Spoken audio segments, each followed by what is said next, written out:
श्री शिवाय नमस्तुभ्यम। प्रिय भक्तों, 2 दिन पहले ही पूज्य गुरुजी की महापुराण की कथा में गुरुजी ने बताया कि अगर साल भर आप टोटके उपाय करते करते थक गए हो और रत्ती भर भी फायदा ना दिख रहा हो, तो गुरुजी ने बहुत विशेष बात बताई है कि 14 जनवरी मकर संक्रांति इस बार 90 साल बाद दुर्लभ संयोग पुष्य नक्षत्र में आसमान लाल होने वाला है। तो जो पौधे की जड़ हम आपको बता रहे हैं, अगर आप उसे हमारे बताए अनुसार सही समय और शुभ मुहूर्त देखकर धारण कर लेते हैं, तो यकीन मानिए आपके जीवन में धारण करने के कुछ दिनों बाद धन की वर्षा होने लगेगी।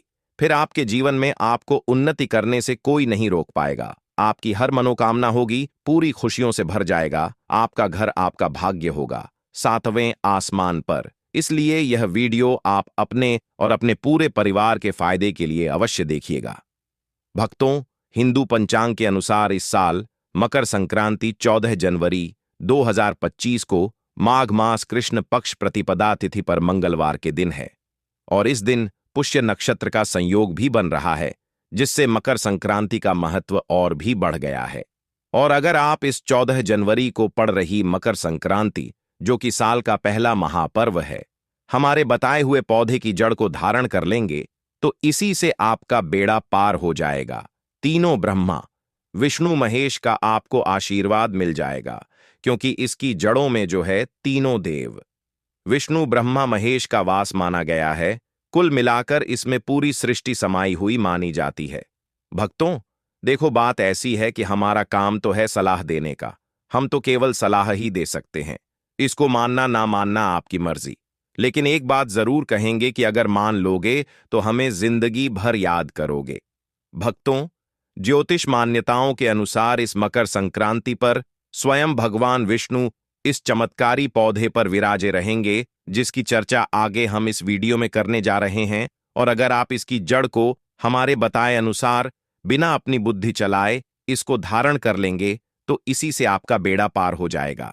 तीनों देव ब्रह्मा विष्णु महेश का आशीर्वाद आपको मिल जाएगा। फिर आपको धनवान बनने से स्वयं विधाता भी नहीं रोक पाएंगे। भक्तों, इस वीडियो में आपको बताने वाले हैं अपामार्ग का पौधा। इस पौधे की जड़ में मां गंगा और इसकी पत्तियों में, जड़ों में, तनों में ब्रह्मा विष्णु महेश, इन तीनों देवों यानी कि पूरी सृष्टि का वास माना जाता है। आपके जीवन से जुड़ी चाहे कैसी भी समस्या हो, चाहे वह रुपयों पैसों की दिक्कत हो, घर परिवार से संबंधित हो, नौकरी व्यापार से संबंधित हो, फिर चाहे वह हो स्वास्थ्य से संबंधित, सारी की सारी समस्याएं देखते ही देखते समाप्त होते ही चली जाएंगी। भक्तों, आज आदमी रुपया पैसा कमा पाने के लिए क्या कुछ नहीं कर रहा, तो क्या फिर आपके पास 5 मिनट भी नहीं है यह वीडियो देखने के लिए? क्या पता यह आपकी अंतिम वीडियो हो। तो भक्तों, कैसे इसको धारण करना है, कहां से लाना है, कैसे इसको आसानी से प्राप्त करें, सही पौधे की पहचान कैसे करें। लेकिन सबसे पहले आप वीडियो को लाइक करके कमेंट में लिख दीजिए कि हे लक्ष्मी माता, आपका हमारे आंगन में स्वागत है। इससे स्वयं माता लक्ष्मी जी का आशीर्वाद आपको मिल जाएगा। भक्तों, यह पौधा इतना चमत्कारी है कि स्वयं भोलेनाथ ने इस पौधे की प्रशंसा की है। भक्तों, आपके आसपास अपामार्ग का पौधा, जिसे चिड़चिड़ा भी कहते हैं, जरूर देखा होगा। आपने बहुत फायदेमंद माना जाता है और ज्यादातर लोग इसे झाड़ फूस समझकर नजरअंदाज कर देते हैं। आप कमेंट करके बताइए कि आपके एरिया में इसे किस नाम से जाना जाता है और क्या क्या उपयोग आपकी तरफ इसका किया जाता है। लेकिन आज मैं इसकी प्राप्ति के लिए इसका उपाय बताऊंगा, क्योंकि इसकी जड़ में मां गंगा का और इसके पत्तियों तनों फलों में पाया जाता है ब्रह्मा विष्णु महेश का वास। भक्तों, विष्णु भगवान जहां प्रसन्न होते हैं, वहां माता लक्ष्मी स्वतः आ जाती हैं, और माता लक्ष्मी आती है तो जीवन से सभी परेशानियां, रोग दुख का नाश हो जाता है। आपके जीवन में आपको उन्नति करने से कोई नहीं रोक पाएगा। आपकी हर मनोकामना होगी, पूरी खुशियों से भर जाएगा। आपका घर आपका भाग्य होगा 7वें आसमान पर। भक्तों, यह वीडियो बहुत खास है। अगर आप इस भंवर जाल से निकलना चाहते हैं, आप चाहते हैं कि आपके जीवन में सभी ग्रह आपका साथ देने लगे, तो आप इस वीडियो को अंत तक जरूर देखिए, क्योंकि हम आपको हर चीज बारीकी से बताएंगे। क्यों यह इतना कारगर पौधा है, वीडियो को अंत तक देखिएगा और अगर आप हिंदू देवी देवताओं को पसंद करते हैं तो कमेंट में जरूर एक बार लिख दीजिए। ओम नमः शिवाय। प्रिय भक्तों, चिरचिटा के पौधे की बात करें तो इसे अपामार्ग भी कहा जाता है। इस पौधे के माध्यम से पेट की लटकती चर्बी, सड़े हुए दांत, गठिया, अस्थमा, बवासीर, मोटापा, गंजापन, किडनी, इन सभी जैसे 20 से अधिक रोगों का नाश हो जाता है। इसीलिए आप समझ सकते हैं कि यह वरदान के समान है। आपके एरिया में देखते होंगे बूढ़े बुजुर्ग जो हैं वह बताते होंगे कि इसका इस्तेमाल कैसे किया जाता है। इस पौधे से दातुन किया जाता है। खास रिवाज है। पौधे के बारे में आपको बताएंगे, इसके तने के बारे में बताएंगे, पत्तियों के बारे में बताएंगे, बीज के बारे में बताएंगे, फूल और जड़ के बारे में बताएंगे। हर एक इसका जो पार्ट है वह बहुत ही महत्वपूर्ण है। इसीलिए इस पौधे के बारे में जानना बहुत जरूरी है। थोड़ा सा अगर आप इसे जानते होंगे तो पहचान लीजिए, वीडियो में जो दिख रहा है वह यही पौधा है। आमतौर पर आपके आसपास इसे देखा जाता होगा। इसे चिड़चिटा कहा जाता है, कहीं कहीं पर आंधी झाड़ा भी कहा जाता है। अपामा की ऊंचाई जो होती है लगभग 60 से 120 सेंटीमीटर होती है आमतौर पर। यह लाल और सफेद दो प्रकार के अपामार्ग होते हैं। दोनों ही प्रकार का फायदेमंद है, लेकिन श्वेत जो होता है, उजला जो अपामार्ग है, वह बहुत ज्यादा फायदेमंद होता है। इसी का उपयोग आज हम आपको बताएंगे लक्ष्मी प्राप्ति के लिए तांत्रिक उपयोग में। लेकिन क्या क्या इसका इस्तेमाल करना है, कैसे उपाय करना है कि आपके जीवन में खुशियां आए, रुपए और गरीबी की जो परेशानी है वह दूर हो जाए। अपामार्ग पर बीज नुकीले कांटे के समान लगते हैं। इसके फल छपते और कुछ गोल होते हैं।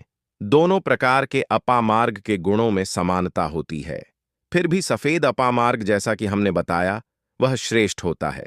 यह बहुत ही फायदेमंद होता है। इस पर फूल लगते हैं, फल शीतकाल में लगते हैं और गर्मी में पक करके सूख जाते हैं।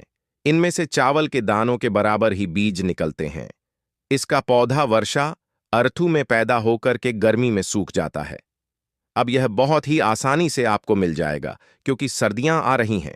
अपामार्ग तीखा, कड़वा तथा गर्म होता है।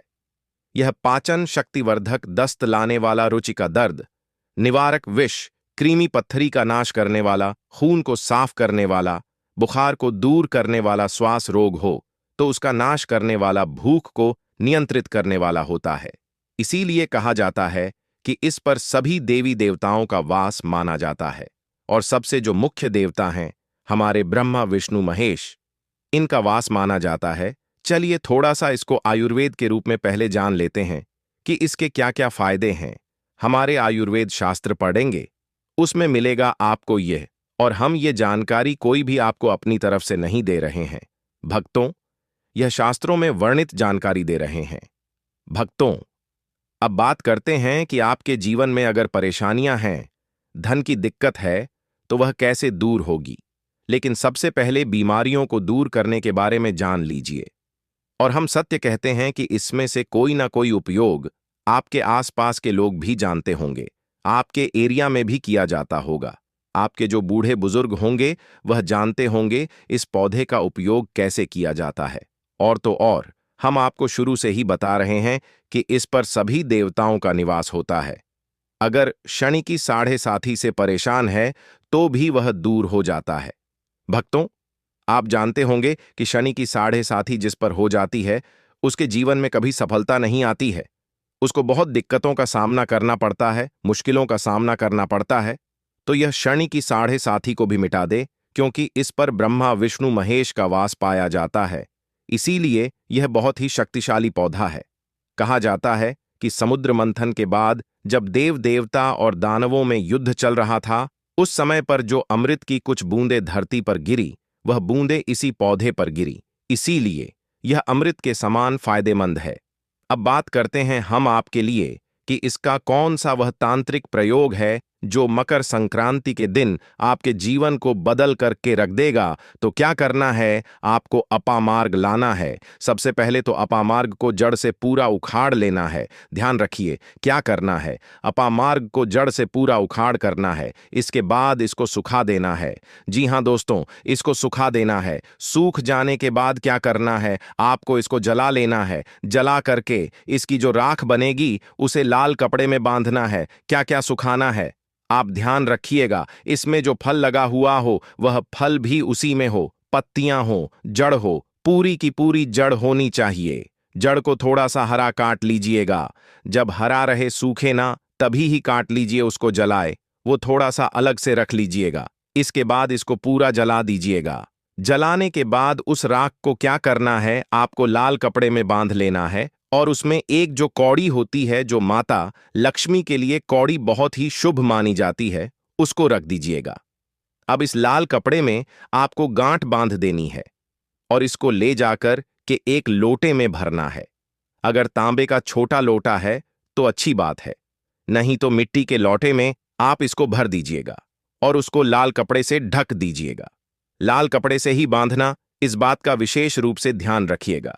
देवी मां के सामने रखकर, कि माता लक्ष्मी के सामने रखकर, कि भगवान विष्णु के सामने रखकर, कि आपको ओम नमो भगवते वासुदेवाय नमः, ओम नमो भगवते वासुदेवाय नमः, इस मंत्र का 121 बार जाप करना है। ओम नमो भगवते वासुदेवाय नमः बोलिएगा। लक्ष्मी माता को प्रणाम कीजिएगा, मन से आत्मा से प्रणाम कीजिएगा। सभी देवी देवताओं को, जिस भी देवी देवता को आप प्रणाम करना चाहते हैं, उनको कीजिएगा।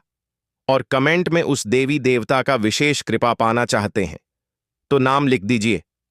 और उस देवी देवता को याद करने के बाद आपको क्या करना है, मन से आपको क्षमा मांगना है कि हे प्रभु, हे ईश्वर, मुझसे जीवन में जो भी गलतियां हुई हो, जो भी मुझसे भूल हुई हो, जाने अनजाने में उसको क्षमा करें और मेरे जीवन को बदल दें। मेरे जीवन से परेशानियों को दूर कर दें, मेरी आर्थिक समस्याओं को दूर कर दें। मेरे जीवन में जो भी कठिनाइयां हैं या जो आपकी इच्छा है वह बोल दें। माता लक्ष्मी से वह बोल दे, भगवान विष्णु से आपके जीवन की परेशानियां दूर होने लगेंगी। खास बात यह है कि जिस पर भगवान विष्णु प्रसन्न होते हैं उसका दोनों लोक सुधर जाता है, यानी कि लोक और परलोक दोनों सुधर जाता है। यहां तो आपको माता लक्ष्मी की कृपा मिलती है, इसलिए यहां का जीवन सुधरता है, लेकिन परलोक में बैकुंठ धाम मिलता है आपको भगवान विष्णु की कृपा होने की वजह से। तो इसीलिए बहुत ही पावरफुल यह उपाय है। इसका उपाय करके आप लाभ प्राप्त कर सकते हैं।